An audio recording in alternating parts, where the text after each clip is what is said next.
Bismillahirrahmanirrahim. Alhamdulillahi rabbil alamin. Salatu wassalamu ala rasulina Muhammad wa ala alihi wa ashabihi wa man tabi'ahum bi ihsan ila yawmiddin. Allahun e madhruar e falenderojmë, vetëm për ti ndihmë dhe falë kërkojmë. Allahun e lutem që t'i begaton ditët tona në këtë dunja dhe të na mundson që dalim faqe bardhë para tij. Lavdata dhe bekimet e Allahut qofshin mbi Muhammedin sallallahu alaihi wasallam, mbi familjen, mbi shokët dhe të gjithë ata që ndjekin këtë rrugë deri në ditën e fundit të kësaj bote.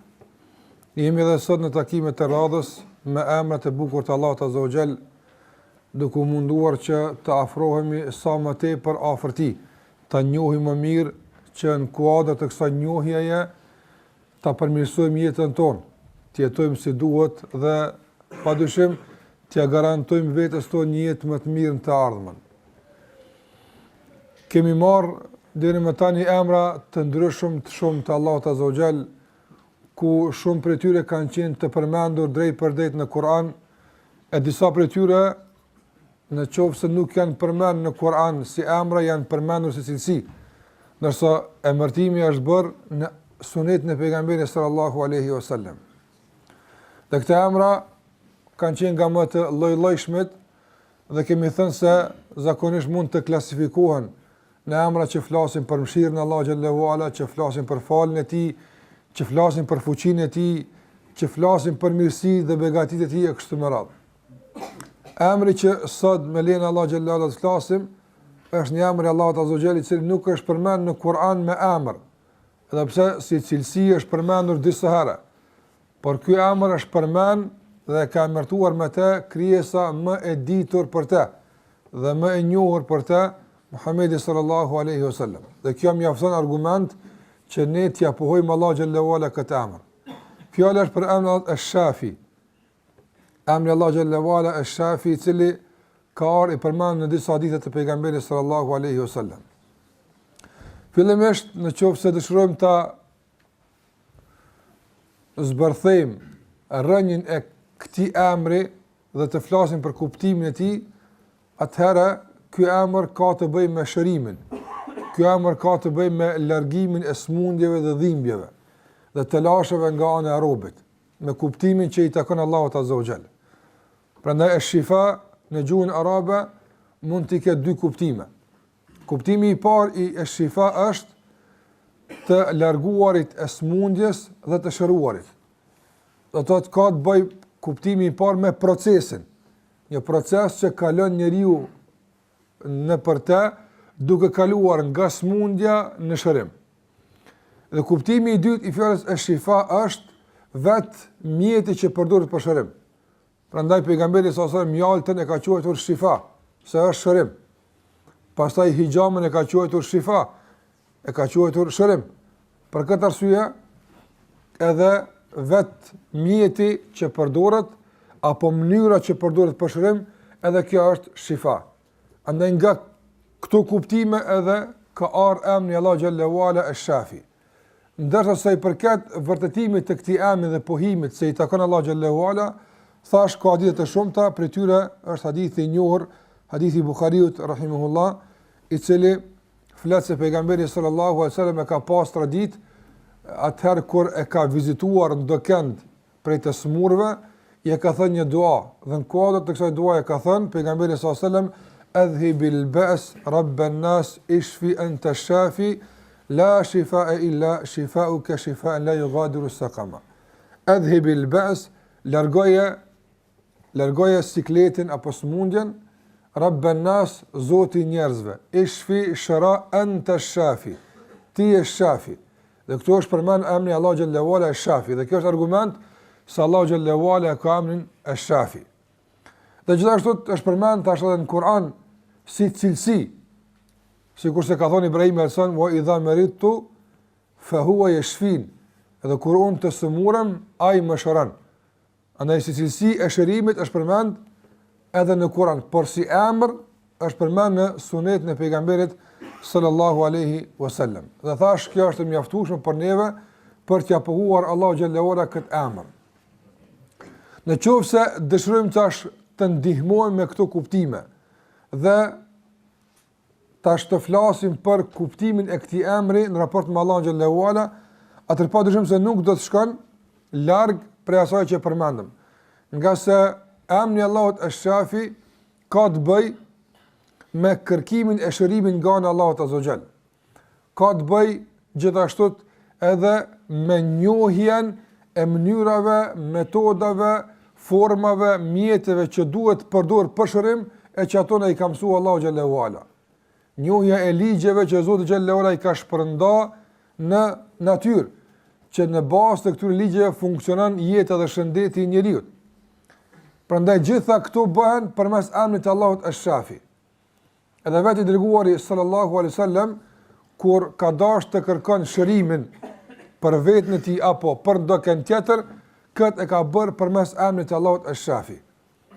Pra në tre që ka të bëjë me shëndetin dhe ajo që ka të bëjë me shërimin nga smundja, largimin e smundjes, preventivat e duhura që duhet të ndërmerr robi që ta mbron shëndetin e tij e të tjera me radhë në drejtim të shëndetit dhe ruajtjes së tij, dhe largimit të smundjeve, të gjitha këto kuptime i përmban emri Allahut Ash-Shafi. Ky emër padyshim se sikurse shumë emra të tjerë, por ndoshta ky në mënyrë pak më të drejtpërdrejtë prej çdo njeri. Andaj edhe ndikimi i këtij emri në jetën e përditshme të njerëzve është një ndikim i cili në qoftë se kuptojmë drejt, edhe vetë smundja pastaj merr një kuptim tjetër. Edhe pse smundja për njeriu është një sfidë dhe dëshira e njeriu që të mbetet i shëndosh apo të ruan shëndetin e tij është një dëshirë e rrënjosur në shpirtin e tij, nuk çrënjoset kurrë. Pra çdo njeri reziston ndaj smundjes, ruhet nga smundjet. Në momentin kur smuret apo tenton që t'i merr mjetet e duhura, t'i ndërmerr hapat e duhur për të shëruar. Për këtë arsye ky emër bëhet edhe më interesant nga kjo kërkesë e njeriu për shëndet dhe për largim të smundjeve. Andaj çfarë ndikimi ka ky emër në jetën tonë të përditshme? Nëse na e njohim Allahun si Shafi, na njohim Allahun xhallahu ala si ai i cili e ka këtë emër, atë njohja jon ndaj Allahut xhallahu ala me këtë emër, çfarë ndikimi apo çfarë ndryshimi, çfarë gjurmë lën në jetën tonë? Lën gjurmë të shumta, të mëdha, shumë të rëndësishme që do të mundohem t'i përmend disa prej tyre.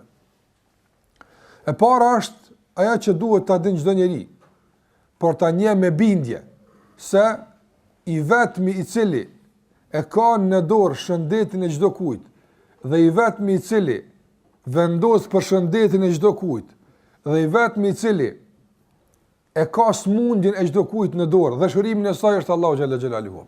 Askush tjetër. Të gjithë të tjerë sikur që e kemi përmend janë sebepe, shkaqe që Zoti xhallahu ala i ka vendosur.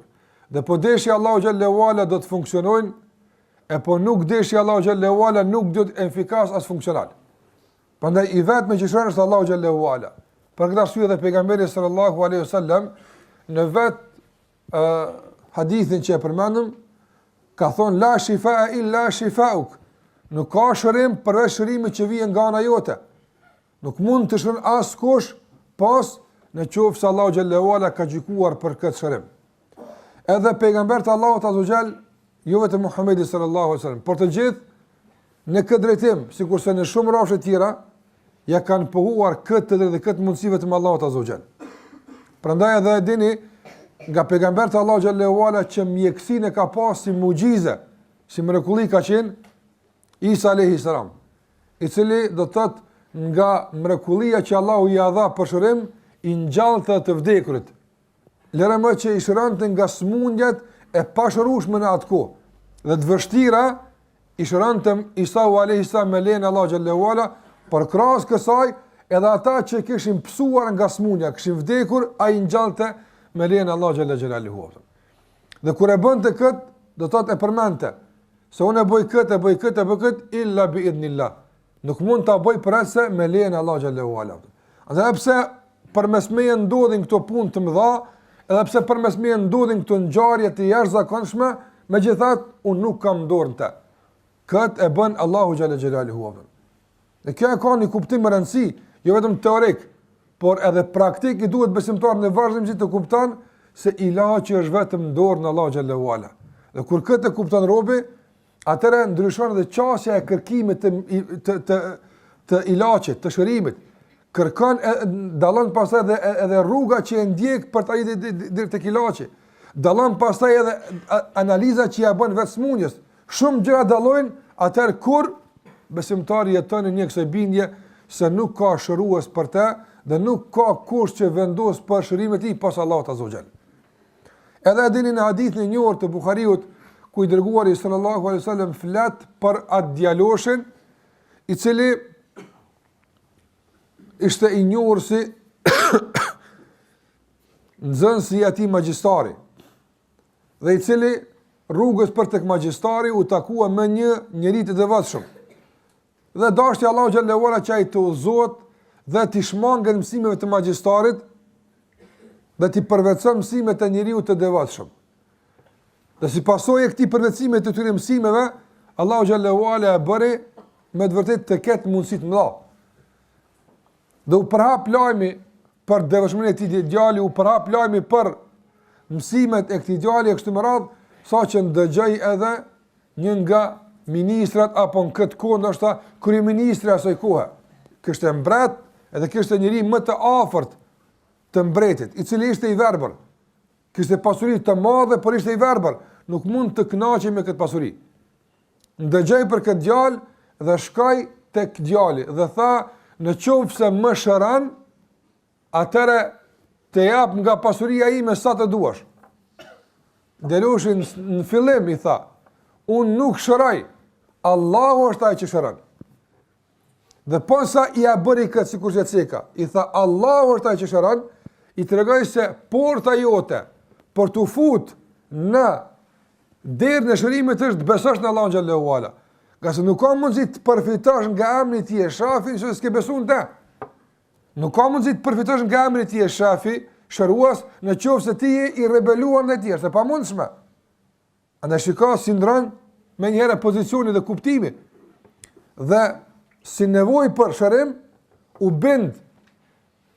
bind ky njeri me pozitë të madhe, atëra djali normalisht i afërkoi syt dhe me lejen e Allah xhallahu ala u kthye të pamurit.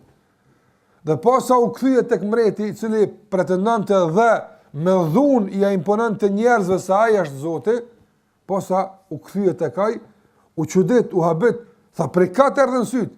Tha mi ktheu Zoti. Tha po do të thonë unë a? Jo tha ti. Po Zoti yt e Zoti im, ai është që më kthej të pamurit. Ai më shëroi. Dhe kjo i dha një fuqi të madhe, jo vetëm që e ktheu të pamurit, por e shëroi edhe në shumë aspekte. Nga se kjo është dobia të kërkuar shërimin nga Allahu xhallahu ala. Nuk shërohesh vetëm nga smundja që po vuan, por shërohesh nga shumë smundje tjera. Andaj Allahu xhallahu ala krahas që ky njeriu u shërua nga verbria, ju kthye të pamurit, ky njeriu u shërua dikun edhe më në rëndësi, u shërua në zemrën e tij ku e largoi mosbesimin e u bë besimtar. E pastaj edhe presioni i madh që e ushtronte mbretin mbi të, nuk e largon nga feja e Allahut azza wa jall. Prandaj të gjithë pejgamberët e Allahut xhallahu ala, thash edhe vet Ibrahim alayhis salam, kur ka përmendur kush është Zoti i tij, ai që më jep ushqim, ai që më bën, do të thotë të jem në këtë formë, në këtë kanunu begatit e Allahut xhallahu ala, ka thënë wa idha maritu, kur unë të smurem, fa huwa, vetëm ai është i vetmi i shfin, i cili më shëron. Andaj ilaç mund më t'jap krijesa. Allahu ja ka mundsuar ilaçin njeriut. Mjeku është ai që të jap ilaçin. Mjeku është ai që e përshuan ilaçin. Por ai që realisht shëron dhe vendos për shërimin, absolutisht nuk është ilaçi. E as mjeku, është Allahu xhalla xhelaluhu. Prandaj ne kërkojmë që në fillim të trajtimit të këtij emri, ta rënjosim zemrën tonë dhe të mbushim zemrën tonë me bindje se i vetmi dhe vetëm ai, Allahu xhallahu ala, është i cili e ka në dorë dhe vendos për shërimin e të smurëve. Për shërimin e çdo smundje që ne vuajmë nga ajo. Sikur se do të flasim për llojet e smundjeve më vonë, por për çdo smundje, çdo gjë që është smundje, vendos Allahu xhallahu ala për shërimin e saj. Ai vendos edhe për kozgjatën e smundjes. Ai vendos edhe për mënyrën e shërimit. Prandaj nganjëherë, subhanallahu, ndonjë smundje shumë e vështirë, shumë e rëndë, për njerëzit ndoshta edhe kërkohet mundi i madh për shërim, Allahu xhallahu ala e shëron në mënyrë të lehtë. Nga një smundje të lehtë, Allahu xhallahu ala vendos se shërohet në mënyrë të vështirësuar, të komplikuar. Andaj sa smundje të rënda me thjeshtësi janë shëruar nganjëherë. Ndërsa sa smundje të lehta janë komplikuar dhe kanë evoluar në probleme të shumta, saqë në qoftë se janë shëruar pas një kohe dhe me vështirësi. Apo e kush e bën këtë lehtën të vështirë dhe të vështirën të lehtë, ai që është ash-Shafi. Ai vendos për shërim. Vetëm Allahu te bareke ve teala, askush tjetër. Prandaj kjo e bën besimtarin që ta ketë një lidhje më të posaçme me Allahun xhalla xhelaluhu dhe ta kupton drejt që t'ju ushqehet zemra me bindje se i vetmi që e ka në dorë shërimin është Allahu subhanahu wa taala. Ndërsa në anën tjetër, kjo absolutisht nuk nënkupton se ne si musliman duhet që të shmangemi tërësisht sebepeve, shkaqeve që Allahu xhallahu ala i ka lënë për shërim. Kjo nuk nënkupton. Ne duhet ta kemi të qartë këtë ders, ta kemi të qartë këtë mësim, këtë porosi, se i vetmi që shëron është Allahu xhalla xhelaluhu. I vetmi. Dhe ai bën që smundjet e vështira lehtë të shërohen kur ai don. Dhe ai bën që smundjet e lehta të komplikojnë, ai bën. Para mendoni për shembull smundjen e Ejubit alayhis salam. 18 vite i smur, do të thotë smundje më të vërtet shumë të rëndë. Nuk ka pas mundësi të lëviz nga shtrati. Nuk ka pas mundësi të shërben vetës së tij asa për një gotë ujë. Mishi ka filluar t'i bjen, t'i ndahet nga trupi i tij, nga smundja e madhe. Po tash Ejubin alayhis salam do të merrje përshtypje se këto janë ndoshta çaste e fundit të jetës së tij. Qase pa mundësme të jeton dikush që kështu i coptohet mishi në këtë mënyrë është duke jetuar. Si e ka shëruar Allahu xhallahu ala? Asja ka dërguar mjekun, as ja ka dërguar një ekip mjekësh, as spital, as laborator, as asgjë. Veç kam urkut birijlike. Godite me këmbën tënde. Veç pak, ai smut ka qenë. Te shtrati ku je, me ngritë pak këmbën dhe godit të veni aty optën. Apo do del një ujë. Ujë i ftohtë, i këndshëm për Ejubin alayhis salam, i cili do të lash me të mugtasalun wa sharab. Apo do të lash me të dhe do ta pish. Po sa ka bërë kët, krejt çka ka pas nga smundja e shëruar Ejubi alayhis salam. Madje u shtyn në moshën e cilën ka qenë momentin kur është smur, mosha e re, kur ka hi gruaja e tij ka shku me bledi çka për Ejubin kur ka nuk ka njoh kush është njëri huj. Mezi është bin se është Ejubi alayhis salam. Kush është Allah? Allahu xhallahu ala. Wallahi po të shoh medicina e dunjas, apo me këtë aftësi dhe mundësi që i ka, s'kishin pas mundësi këtë mënyrë pa lejen Allah xhallahu ala mendot. Nëse Allahu kur don e bën që një smundje ka qeron, pa ndihmën e askujt dikur të shërohet apo. E tjetër e bën që ndoshta në spitalet më sofistikuara, më renome, më autoritative në botë, atje të vendosin prap nuk ka ilaç apo. Pra kush është ai që bën që dikush pa përkujdesje, dikush pa ndoshta mundësi materiale për shërim të shërohet, ndërsa ai që i ka gjitha këto mundësi më së shërohet. Kush është ai? Allahu xhallahu ala. Ai vendos. Andaj nuk janë mundësitë materiale ato që vendosin, nuk është ekipi mjekësor ai që vendos, nuk është lloji i spitalit ai që vendos, nuk është asgjë ai që vendos. Ai që vendos dhe gjykon është i vetmi Allahu te bareke ve teala. Është i vetmi Allahu te bareke ve teala. Por kjo thash nuk nënkupton se ne duhet që ti nënvlerësojmë dhe ne duhet mos i përdorim sebet për shërim. Jo, Muhamedi sallallahu alaihi wasallam ka porositur që të shërohemi dhe të kërkojmë shërim, dhe ai vetë ka kërkuar shërim për smundjet që kanë godit. Nuk ka mbet i dërguari sallallahu alaihi wasallam pa kërkuar shërim. Në çfarë mënyre ka kërkuar shërim është punë tjetër. A ka kërkuar këtë përmes barishteve të caktuara, a ka kërkuar këtë përmes uleve të caktuar, a ka bërë këtë përmes Kur'anit, kjo është çështje tjetër, por më rëndësishme se ka kërkuar shërim dhe është shëruar dhe u ka ofruar të tjerë shërimin, madje u ka thënë tadawu ibadallah, kërkoni shërim o rob të Allahut, nga sa Allahu nuk ka zbrit smundje të cilës nuk i ka zbrit ilaç. Çdo smundje ka ilaç. Nuk ka smundje që nuk ka ilaç, përveç vdekjes. Mirë po, pse s'ka, po kjo është tjetër çka që mësojmë më vonë inshallah. Pse njerëzit nuk e dinë ka revonohet, kjo është diçka tjetër. Mirë po nuk e zbret Allahu asnjë smundje në tokë. Asnjë. e që zbashku me te nuk e zbet edhe ilaçin. Por ka thonë pejgamberi sallallahu alajhi wasallam, alimehu men alime, wa jahilehu men jahile. Ilaç ka, shërim ka, çdo smundje ka ilaçin e vet. Mirë po e njohu këtë ilaç kush e njohu, e mbet pa e njohur kush mbeti. Apo ka dikush e njeh, ka dikush nuk e njeh. Vjen ndoshta më vonë, koha kur zbulohet ilaçi, mënyra se si zbulohet ilaçi, kush e zbulon ilaçin, kjo është punë tjetër pastaj. Ndikohet në bazë të disa rrethonave tjera. Mirë po a ka smundje që nuk ka ilaç? Nuk ka. Nga sa ai e shafi për e thot, nësime ata që kemi zbulu, pejgamberi sasëm s'ka pas laborator në Mekë apo në Medinë, ku kajtë smundje të dunjas i ka përvu, ka gjithë ilaç, ka unë e kom përvu, kajtë pas ka një ilaç. Sa s'ka pas më si u për këtë? Asa as një mundës e ka pas. E kush i ka thënë se për çdo smundje ka ilaç? Ai që është e shafi. Ai që i vetmi vendos për shërim. Prandaj nuk duhet ti neglizhojmë sebepet. Nuk duhet të lëm anash ato që Zoti xhallahu ala i ka lënë si mjete për shërim. Edhe pse dietarët islam dhe ndëruar në këtë drejtim të kërkim shërimit i kanë disa mendime.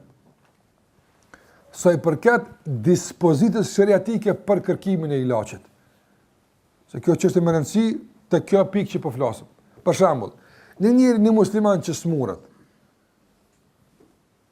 kërkimi i ilaçit për te, çfarë vendimi shariatik ka?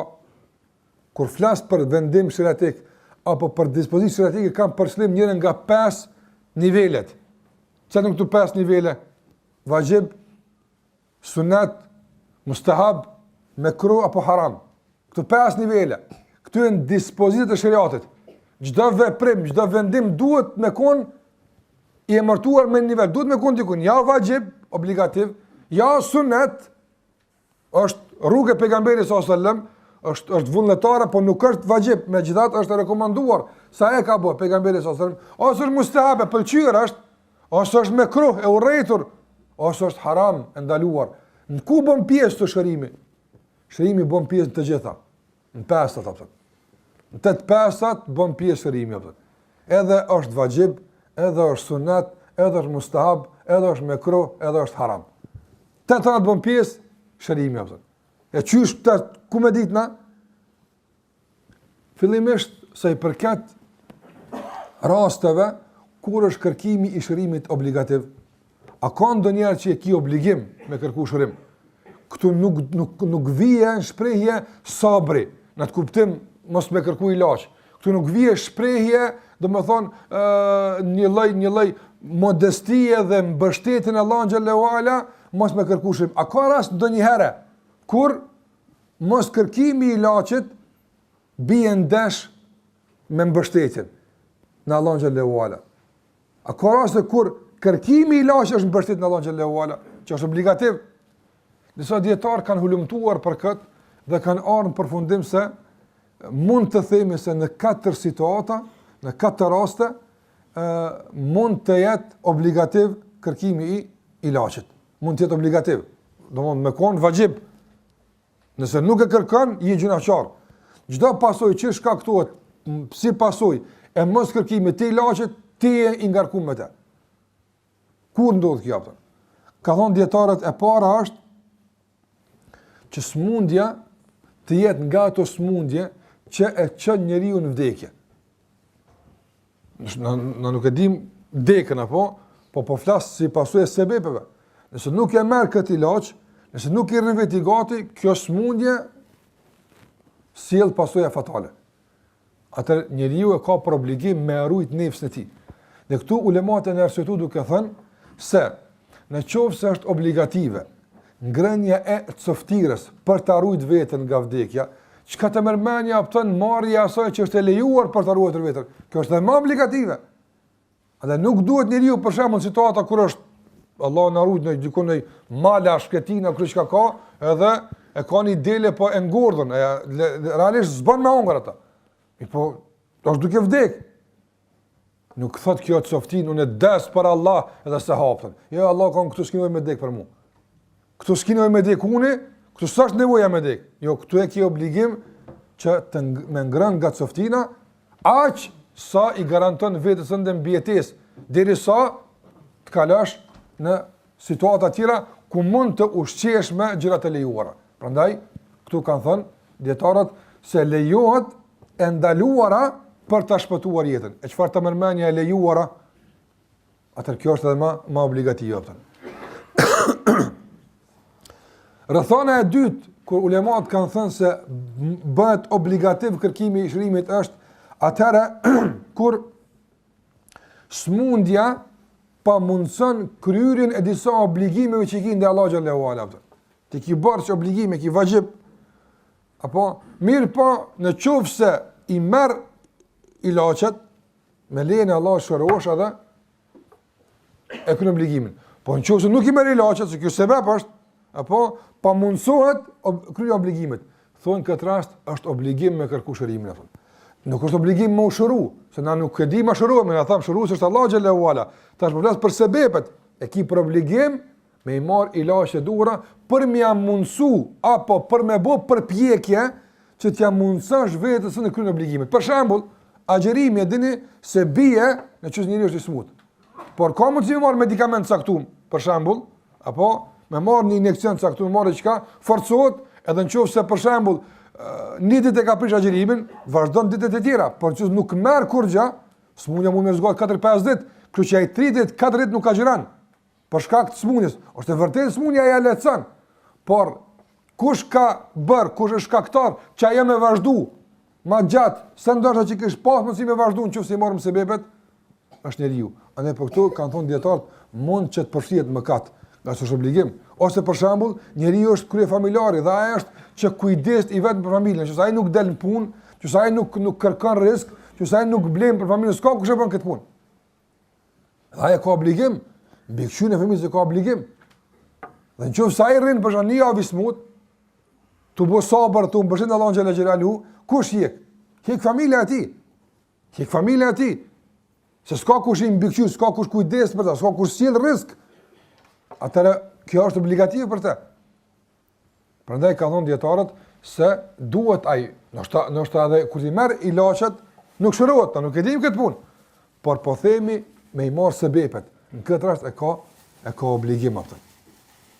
E treta, kur kanë thonë dietarët se mund të bëhet shërimi ose kërkim shërimi, se shërimi thash në dorë të Allahut azza xal, po kërkim shërimi, kur mund të bëhet obligativ, kanë thonë dietarët, atëherë kur smundja mund shndrohet në një epidemi. Për shembull, është një njeri smut, a smundja është ngjitse. Nëse ai nuk i rrin vetë gati, janë gjetë grus, janë gjetë fëmijëve, pastaj ata shokëve në shkollë, për hapë smundja, ai ka obligim me evitu këtë smundje nga vetja e tij që mos përhapet tek tjerët, qase kjo është zullum, kjo është padrejti. Nëse i ka marrë sebepet e shërimit, po nuk është shëruar, do përhap, kjo diçka tjetër. Mirpo ai ka obligim në këtë rast, nëse lloji i smundjes së tij është i tillë që përhapet, qoftë smundje lkurës, apo që mund të përhapet, të ngjitet të tjerëve. Ai ka obligim u shëru, mos më dal tek njerëzit me ngjit smundjen. Ose smundje tjetër që mund të jetë ngjitse me pasoja të rënda për njerëz që janë përreth, në këtë rast ulemat kanë thënë se ky njeri për ta evitu bartjen e smundjes tek të tjerët dhe për të ruajtur nga zullumi dhe padrejtia ndaj të tjerëve, e ka për obligim të kërkon shërimin. E katërta situatë, kanë thënë dietarët, është ajo situatë që kur e ka obligim me kërku shërim njëri. E ka për obligim me kërku shërim atëherë kur mos kërkimi i shërimit mund ta shndërron smundje afatgjate dhe kronike. Apo edhe këtu pastaj ka probleme. Pse? Se ti ke pas mundësi për shkak me kërku ilaç dhe me evitu një smundje brenda një jave. Po çes po du, ajo ka shku më kompliku. Ndodh kështu një bakterie, një mikrob i caktuar, një smundje e caktuar, apo mund të komplikon situata të caktuara, ku e di çfarë, atë i ngarkon edhe veten, pa anëtarët e familjes, tani ka harxhime, ka komplikime të caktuara. Andaj evitimi i ngarkesave që mund të shkaktojnë familjarëve dhe buxhetit familjar është obligativ. Se normal, dikush do të më të shyrë ty, dikush do më kujdes për ty. Andaj, sa ma tepër e zgjatim kujdesin e tjerë ndaj neve, u bëjmë padrejtësi nëse ne nuk kujdesim për shëndetin tonë. Nëse unë jam shkaktar, ku mund të marr injeksion, unë në Allah po mbështetna. E pse 3 vjet i kom bë të lartë të më këshyr mua, kjo se këshyra këtë punë apo. Nuk ka veç ti me në xhenet. Veç ti më mbështet në Allah xhallahu ala ata të tjerë, as u bëjnë ndoshta dhikra, as Kur'an, as ibadet do të ty me të këshyr. Andaj nuk duhet më bë barë kërkuj sa të kemi mundësi. Allahu na ruaj, njëri sprovohet, merr ilaçe, merr medikamente, po megjithatë nuk shërohet. Na duhet më qenë dorë e zgjatur për një tjetrin, të kujdesemi për një tjetrin.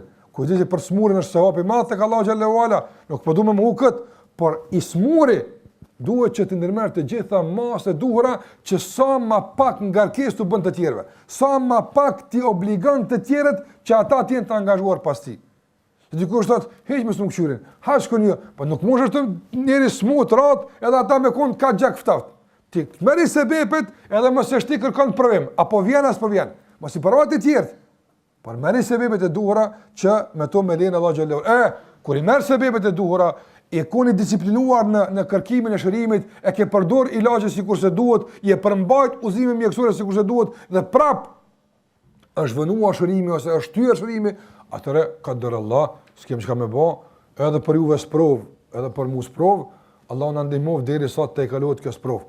Por njeriu me kon në të kuptim, do që të bëhet barr për tjerët dhe ngarkesë për tjerët, edhe ngarkesë për buxhetin besa, se harxhime ka edhe për mjekun edhe për ilaç dhe për çdo gjë, nuk lejohet kjo të bëhet në emër të asaj që unë do më kom për 70.000 që hinë pa kërkuar ilaç apo. Kjo s'ka të bëjë me këtë absolutisht.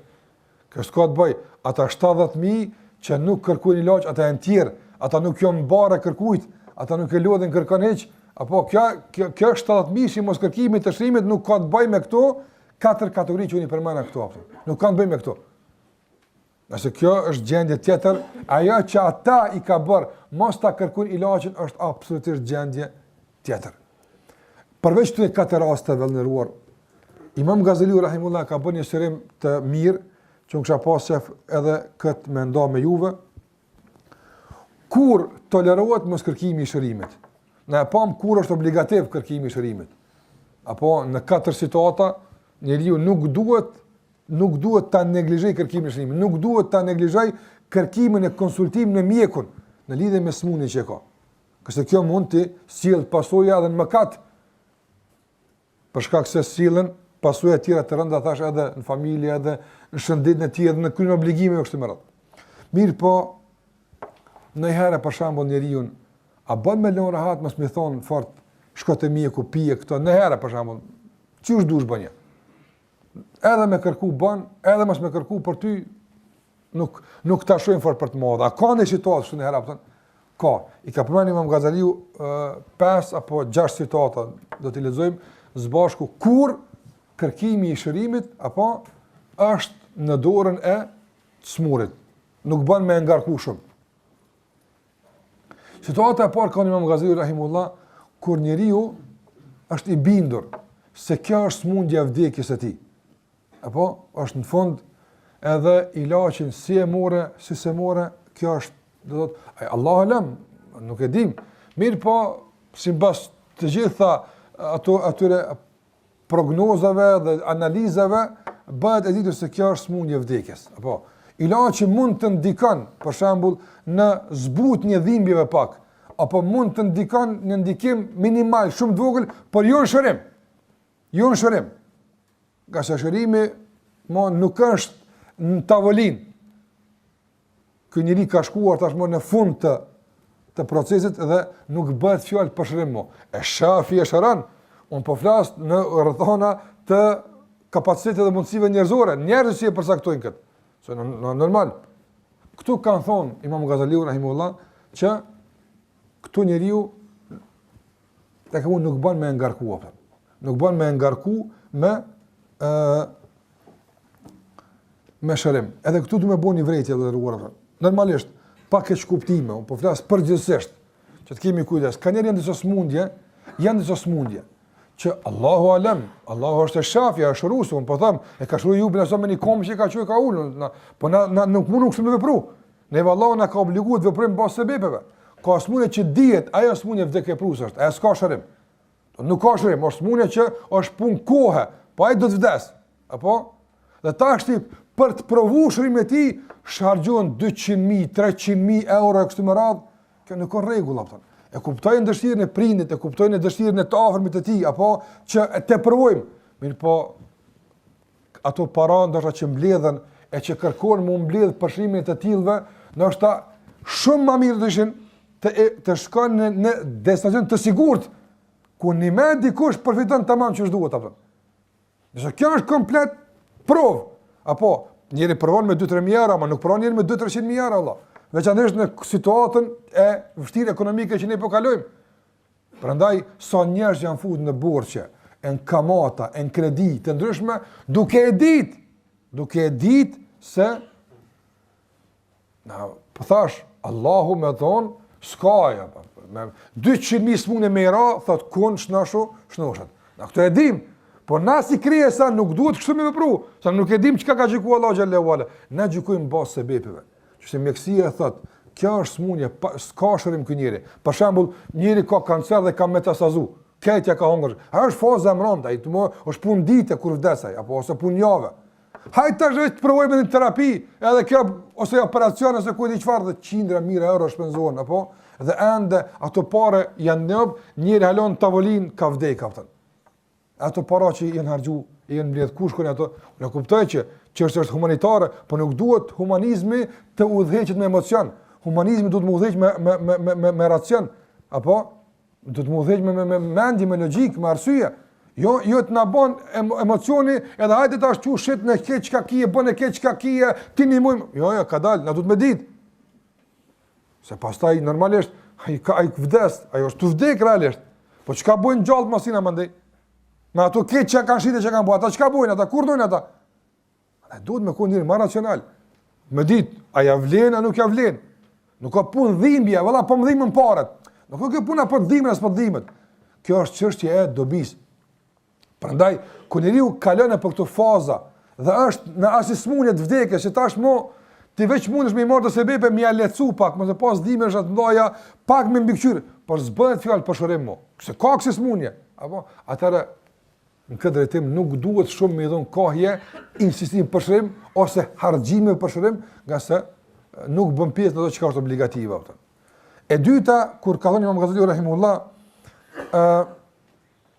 kur shërimi mundet që mos të kërkohet. Njëri do të më bëj sabër, do të më mbështet në Allahu xhallahu ala. Kur është ajo?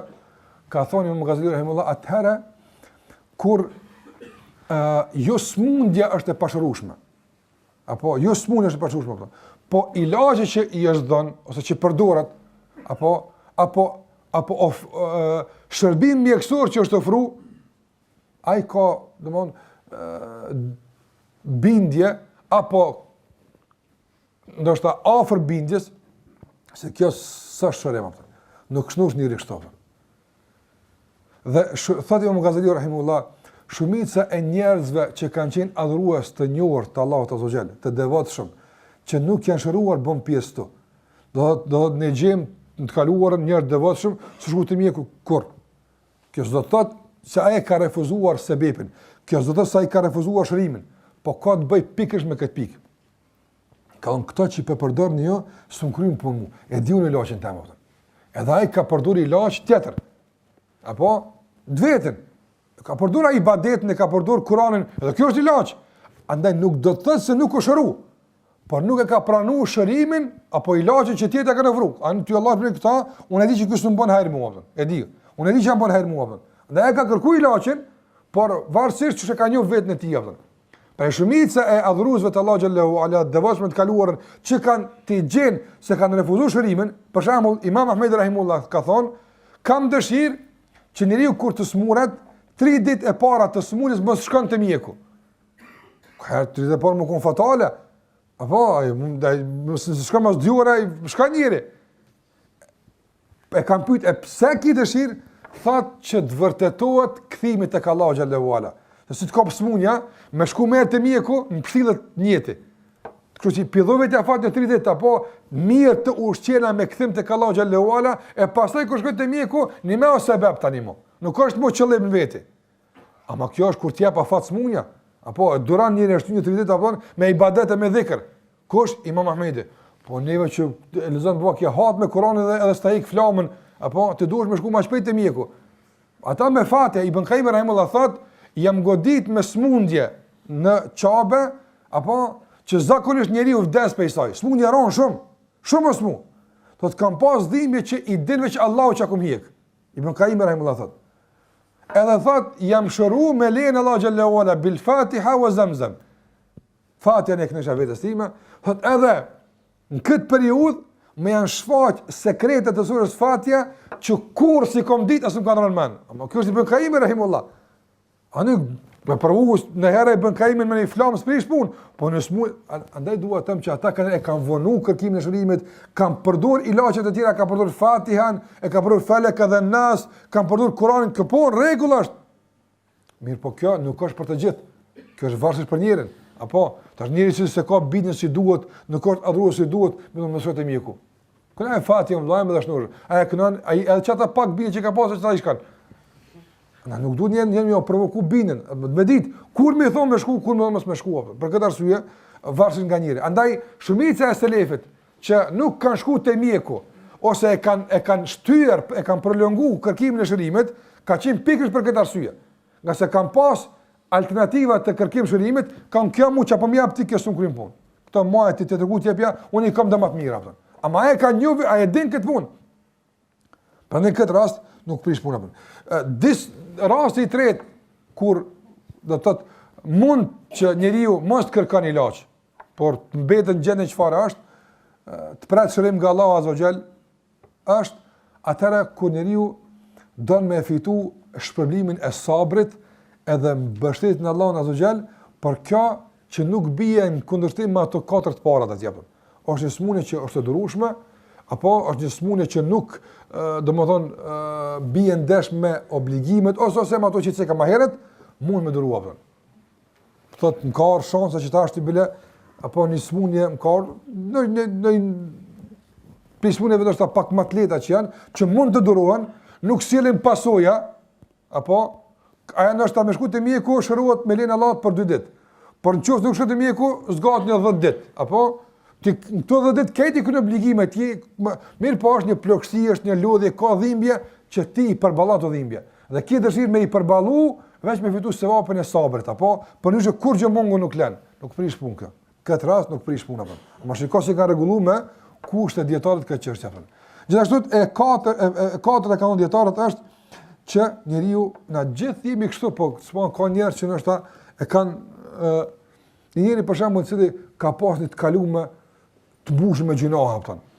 Ose me të vërtetë është i zhytur në mëkate. E do mu pendu tek Allahu Azza wa Jall, do mu kujtë Zoti xhelalu ala. Dhe në ato përpjekje të pendimit apo në ditët e para të pendimit apo të pendimit kurdo që e ka bërë, Allah e sprovon me smundja. Edhe ai din se smundja vije për të pastruar. Prandaj ai ka mundësi me bajt smundjen, me pak vështirësi, se është një lodhja është e ronë, jo smundja. Ai ka mundësi me përballu. Ka mundësi me bëj sabër, nuk lën mungu kur gjë, ka dëshirë që me këtë smundje të fshihen mëkatet, apo edhe ky njet është i mirë. Atëherë thash kur nuk rrezikohen ato 4 pikat e para që i cekëm në fillim apo. Ka dëshirë që ti mbështet Allahu Azza wa Jall për që falë mëkatet, atër kjo nuk prish punë. Dhe e pesta, kur mundet njëri, do të me pas një farloj, po them, një farloj shtyre të kërkimit, të shërimit, apo mos kërkimit fare, është kur njeriu për shembull, kohë të gjatë ka jetu në begati dhe një mete, se ka godit kur gjë heq, dhe e vrenë se nefsi ka fillu me u zhyt një farloj hutie dhe gafleti. Apo, edhe posa ka orë smundja, ai e vrenë, se kjo smundje ka kthy tek Allahu Azza wa Jall. Ai e vren se kjo smundje ka kthy kuptimin e dhikrit, e ka kthy kuptimin e leximit të Kuranit, e ka kthy kuptimin e sejdës, pa ia cenu të tjerat. Por e ka vren se kjo smundje pa afron tek Allahu Azza wa Jall. Andaj nuk don me a shkput kët afrim, ka mundsi. Sprish punë, mos e kërkosh shërimin se ti po e sheh se smundja po të vën tek Allahu xhallahu ala.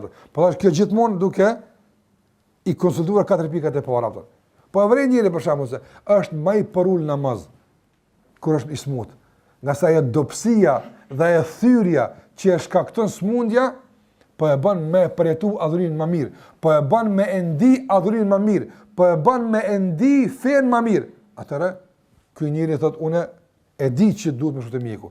E di që ka thonë pejgamberi më shkruaj mjeku, po unë e kam një gjendje speciale me këtë smundje, apo kjo veç që kjo smundje ma ka thyer një gaflet, një hutiqi, në më që sa ku më janë shndruar adhurimet në rutinë, në mekanik, i bëjsha u falsha pa në ndjen, që kjo smundje ma ka thyer shpirt në adhurimeve, që kjo smundje ma ka thyer kuptimin e përmendjes Allah xhallahu ala. Lamni pak me që gjendje, tani inshallah kërkojnë aspesh po mas një javë, po spaku një javë, një 10 ditë, apo të me këtë smundje të bëj një pastrim të brendshëm, një kuptim të brendshëm të adhurimit të Allah xhallahu ala. Ndodh kjo, ka njerëz që ndoshta apo smundja po e ka rrok më një aspekt, mirë po e ka qel shumë aspekte tjera.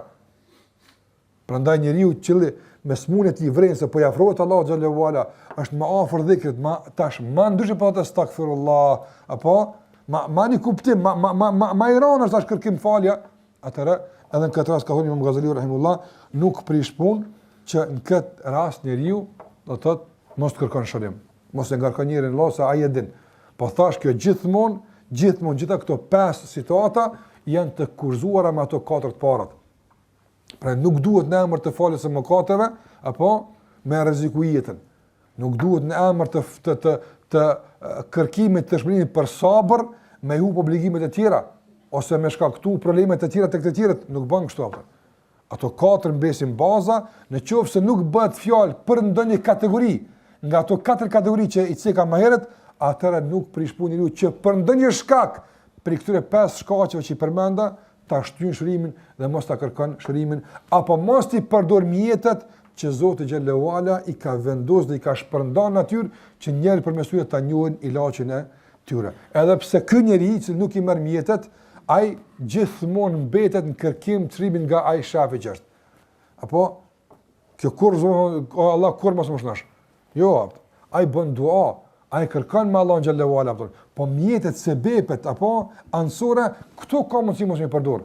Ndërsa ndikimi i emrit e shafit tek ai duhet të mbetet gjithmonë aktiv dhe lidhja e tij me Allah xhallahu ala duhet të mbetet gjithmonë aktiv. Andaj Allahu është ai që shëron, i vetmi që shëron. Ai është Allahu te bareke ve teala dhe ne si krijesa të dobta që smuremi, që dobësohemi, që likshtohemi, apo Allahu xhallahu ala na ka mundsuar që të njohim mjetet e caktuara për shërim. Dhe përballë këtyre mjeteve ne kemi nganjëherë pozicion obligativ e nganjëherë nuk është i tillë. Kur është ashtu të caktuar përmes 4 pikave dhe përmes 5 pikave të tjera, dhe kjo është pika e parë që e përmend në lidhje me ndikimin e emrit të Allahut Ash-Shafi në jetën tonë të përditshme. Kanë mbetur edhe pika të tjera që kanë të bëjnë me këtë emër, por të cilat do t'i flas inshallah në pjesën e dytë të kësaj ligjërate. Me kaq po i do fund se pjesë, sallallahu ala Muhammed wa ala alihi wa sahbihi sallam taslimen katira.